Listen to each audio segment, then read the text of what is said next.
Y lo hacemos de la mano de su alcalde, Juan Jesús Blanco, que nos acompaña. Muy buenas tardes, Juan Jesús, bienvenido. Buenas tardes, muchas gracias.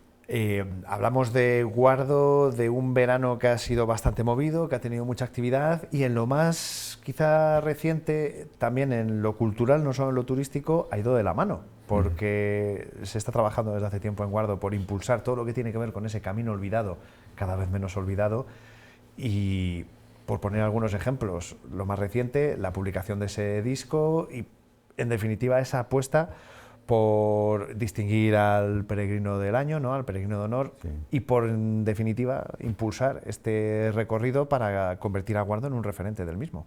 Sí, bueno, ya sabes que venimos intentando promover, digamos, lo que es el Camino Olvidado para, bueno, pues también como un recurso turístico, ¿no? Lo que pasa es que en el andar, digamos, que de ese camino y demás, hemos visto que quizás el Camino Olvidado nos interesa, pero hemos descubierto los caminos, ¿no? Entonces, creemos que no solo tenemos que promover el nuestro, el Camino Olvidado, sino que tenemos que promover todos los caminos, ¿no? Y que debe ser una obligación, digamos, que nuestra, ¿no? O nosotros por lo menos intentar hacer algo. Por ese lado, por eso este año que teníamos a Dolor Montserrat, pues nos sirvió también de acicate para volver otra vez a intentar recuperar esa visión, ¿no? De decir, qué importante es el camino. ¿Y por qué es importante? Pues es importante pues porque es una vía, digamos, que de comunicación europea, pero sobre todo es un itinerario cultural. Fíjate que fue el primer itinerario cultural que se aprobó por la Comunidad Económica Europea, allá en el año 87, ¿no? Y que luego se fue declarado Patrimonio de la Humanidad por la UNESCO en el 93. Entonces, es un modelo cultural, es un modelo para fijarnos un poco en lo que queremos hacer en Europa. No, Europa parece que estamos un poco desnortados en ese sentido. Ese tema de identificación europea entre todos y demás, pues necesita también de implicaciones y sobre todo además de visiones, ¿no? Es decir, cuáles son las cosas que nos unen, ¿no? ¿Cuál es la idiosincrasia europea? ¿Cuál es la cultura europea? ¿Qué queremos destacar de Europa? ¿Qué queremos consolidar en Europa, ¿no? Y eso para nosotros es muy importante y hemos visto que esto es una fibra, una posibilidad también de ello, ¿no? Esto y el románico, fíjate tú. ¿Por qué tenemos una condición, digamos, que europea? Pues seguramente viene dada por a lo mejor la propia unidad primaria romana, y luego hay una disociación de estados, hay luego una invasión, y luego a su vez hay una promoción, digamos, que de Europa que empieza incluso con el tema de la peregrinación del Camino de Santiago en el siglo IX, cómo después a ese Camino de Santiago se hace con la Orden de Cluny el tema del Camino francés, porque además hay un paso digamos, que de poder de Oviedo a León, ¿no? Y entonces se establece ese camino nuevo. Y ese camino nuevo no se establece de forma baladí, sino que es un elemento además de ayuda y protección. Es decir, decimos a los europeos, estamos promoviendo ese camino que ya llevamos tiempo, que estáis viniendo desde Europa y necesitamos, digamos, que seguir promoviéndole porque estamos defendiéndonos de la invasión musulmana, queremos reafirmar, digamos, nuestra condición europea y os necesitamos. Para eso hacemos ese camino. Pero eso tiene otra connotación, como decía antes, con el románico. El románico, que empieza en el siglo X, XIII, si te das cuenta, yo no es que no me doy cuenta hasta ahora. Fíjate, otro día me cayó un libro de casualidad, parece que una de las cosas, cuando está, como a ti te pasa con una cosa que hemos hablado antes, ¿no? Que cuando lo oyes dices, anda, fíjate, ¿no? Pues el otro día veo un libro que es sobre el tema del valor de la pintura románica como primer lenguaje común. Y efectivamente, tú coges el libro y vas viendo imágenes del románico, de iglesias, de sitios y demás, y no eres capaz de distinguir, o sí, distingues como románico todo.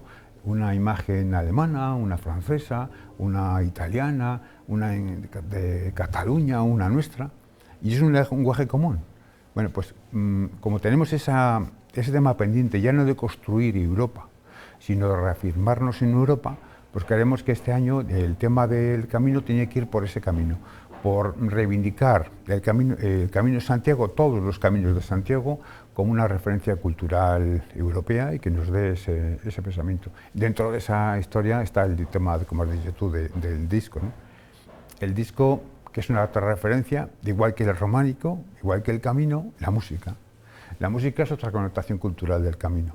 Nosotros hemos hecho un pinito en ese tema musical, desde Bilbao hasta Villafranca, aproximadamente un primer pinito, ¿no? Pues eso habrá que ir aunándole trabajos nuestros y de otros que vayan ayudando a ese objetivo común, que es ver qué es lo que queremos en Europa en este presente y en el futuro próximo. Quiero decir, ¿qué es lo que queremos ser de mayores? Que somos un continente envejecido, que tenemos mucha historia, pero tal y como está el mundo ahora, tenemos que ver hacia dónde nos encaminamos. Es verdad que partiendo de lo identitario, ¿no?, y de la tradición de nuestro pasado, sí, podemos mirar al futuro en lo económico, pero también hay que apoyarse, vamos a decirlo así, en lo actual y sobre todo en las posibilidades que nos ofrecen los avances tecnológicos. Estamos hablando de la proyección que quiere tener desde el punto de vista internacional Guardo, turísticamente hablando, sí, pero también tecnológicamente o industrialmente. Sí, todo es un compendio, ¿no? Nosotros nos miramos en todo y queremos que somos una sociedad muy activa en todas estas cuestiones, ¿no? Y que tenemos que, bueno, que la gente vea que tenemos esas facultades, ¿no? Ahí, por ejemplo, ¿no? Aunque no es una cuestión que no nace en cualquier sitio, o sea, tiene que nacer en tierra abonada, ¿no? Aparte que tengas muy buen jardinero, como es el caso nuestro, que tenemos un jardinero magnífico que es Manolín, ¿no? Pero tiene que tener la tierra abonada para que eso suceda, ¿no? Y eso es una reivindicación nuestra y a su vez es un asomo a nosotros, ¿no? Que Guardo, la zona nuestra de Guardo, es una zona capaz, digamos que de renacer, de revivir y de admitir nuevas oportunidades, como estabas comentando, ¿sí? Ojo que las empresas obviamente buscan un destino propicio donde puedan tener una actividad más rentable, ¿no? Pero esto también trae beneficios, permite a mucha gente quedarse a vivir en su pueblo porque puede trabajar en estas industrias, incluso aquellos perfiles más formados, que a veces son los que se ven más obligados a salir a las grandes capitales, ¿no? Y esto son los otros beneficios que puede traer. Sí, bueno, todas estas cosas hay que evaluarlas todas, ¿no? Y sobre todo también la previdencia o la posibilidad de interferir en otras actividades nuevas que están programadas, ¿no?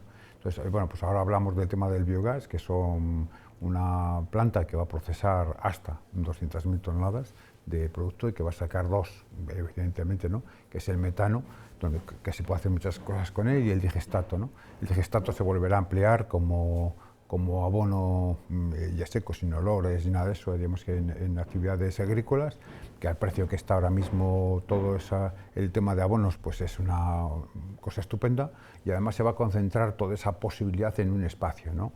No sé, en vez de estar, digamos que no sé, en un pueblo determinado, un sitio con una abonera de las vacas ahí emitiendo olores y abono al medio ambiente, pues eso se va a recoger, digamos, en un sitio donde no va a haber ni esos olores porque funcionan con una contrapresión, ¿vale? Y además donde todo ese metano, de esa forma natural y la activada, pues se va a recoger para inyectarle en la red, ¿no? Y luego con el metano podrías hacer otras cosas que ya veremos, ¿sabes? Un día se hace, no sé, pues con hidrógeno se hace metanol, o se hace con el CO2 se puede hacer acetileno, o sea, hay otras cosas que se pueden hacer y luego interferir en otras cosas. Por ejemplo, si la planta de pellets, que todavía está, digamos que en estudio la posibilidad de funcionar, que le falta ahora mercado, pues tiene un cliente que a lo mejor le puede consumir, no sé, pues 15.000 toneladas al año de astilla, ¿no?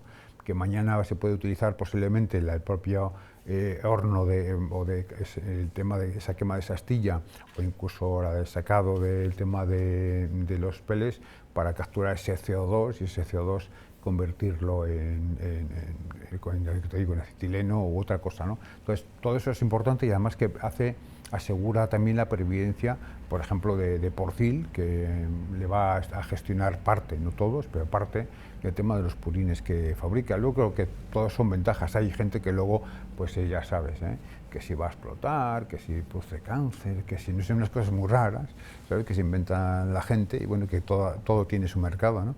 De eso, ¿no? Pero vamos, que es totalmente inocua y que es una actividad que, bueno, pues para nosotros va a ser buena. Yo entiendo que en un pueblo que tenga 3 habitantes nadie quiera ver siquiera un tractor pasar, ¿no? Pero nosotros estamos acostumbrados a la actividad industrial. Guardo ha sido, de hecho, motor industrial de la montaña palentina, no solo de la montaña palentina, sino de la provincia.